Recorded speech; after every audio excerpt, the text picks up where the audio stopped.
जय माता दी। प्रिय भक्तों, आप सभी का हमारे चैनल मन की शांति में बहुत बहुत स्वागत है। ज्येष्ठ मास के कृष्ण पक्ष की एकादशी को अपरा एकादशी के नाम से जाना जाता है।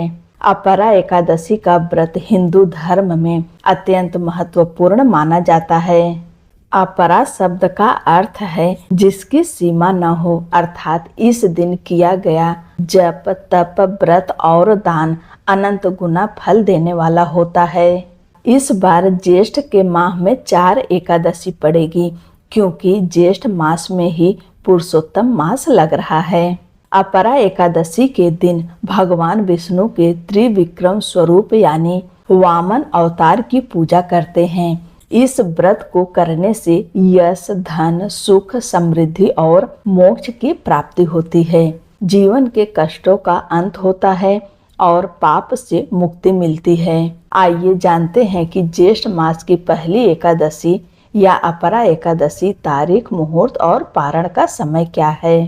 पंचांग के अनुसार ज्येष्ठ मास के कृष्ण पक्ष की एकादशी तिथि प्रारंभ होगी 12 मई 2026 दिन मंगलवार को दोपहर 2:52 पर और एकादशी तिथि समाप्त होगी 13 मई को दोपहर 1:29 पर। उदय तिथि के अनुसार अपरा एकादशी का व्रत 13 मई 2026 दिन बुधवार को रखा जाएगा। अपरा एकादशी के दिन ब्रह्म मुहूर्त का समय है सुबह 4:08 से लेकर सुबह 4:50 तक। आज बुधवार का दिन है, इसलिए कोई भी अभिजीत मुहूर्त नहीं है। पूजा का शुभ मुहूर्त है लाभ उन्नति मुहूर्त सुबह 5:32 से लेकर सुबह 7:13 तक और वहीं अमृत सर्वोत्तम मुहूर्त है सुबह 7:13 से लेकर सुबह 8:55 तक।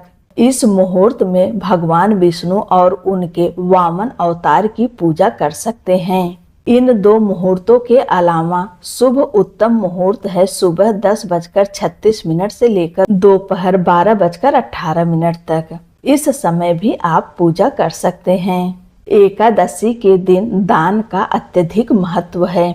इस दिन आप सब जल या फल का दान अवश्य करें। अपरा एकादशी के पूजा के बाद आपको जल का दान करना चाहिए। ज्येष्ठ माह में जल का दान करने से पुण्य और मोक्ष की प्राप्ति होती है, इसलिए आज ज्यादा से ज्यादा जल का दान अवश्य करें।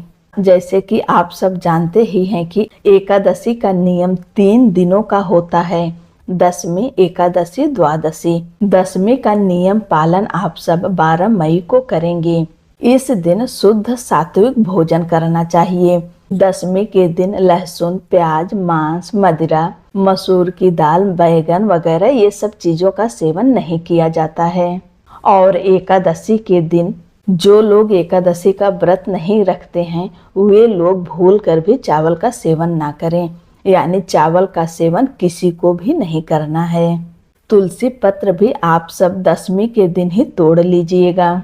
तुलसी पत्र आप सब एकादशी के दिन नहीं तोड़ेंगे और ना ही द्वादशी के दिन तोड़ेंगे। एकादशी के दिन भगवान विष्णु और माता लक्ष्मी की पूजा पूरे विधि विधान से करें। भगवान नारायण को फल और फलाहार की चीजों का भोग लगाएं। इस दिन तुलसी जी के पास घी का दीपक अवश्य जलाएं। पीपल वृक्ष की पूजा करें। पीपल वृक्ष के नीचे दीपक जलाएं और पीपल की परिक्रमा करें। दिन भर व्रत रखें। शाम के समय भगवान नारायण की फिर से विधि विधान से पूजा करें। धूप दीप भोग प्रसाद अर्पित करें, आरती करें और हो सके तो रात्रि जागरण करें।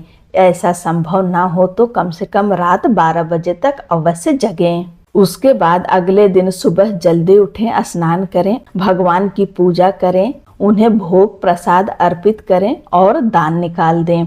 दान निकालने के बाद ही अपने व्रत का पारण करें। व्रत का पारण 14 मई दिन गुरुवार को होगा। व्रत पारण का शुभ समय है सुबह 5:31 से लेकर सुबह 8:14 तक। इस शुभ समय में अपने व्रत का पारण अवश्य करें। आप सभी को अपरा एकादशी की हार्दिक शुभकामनाएं।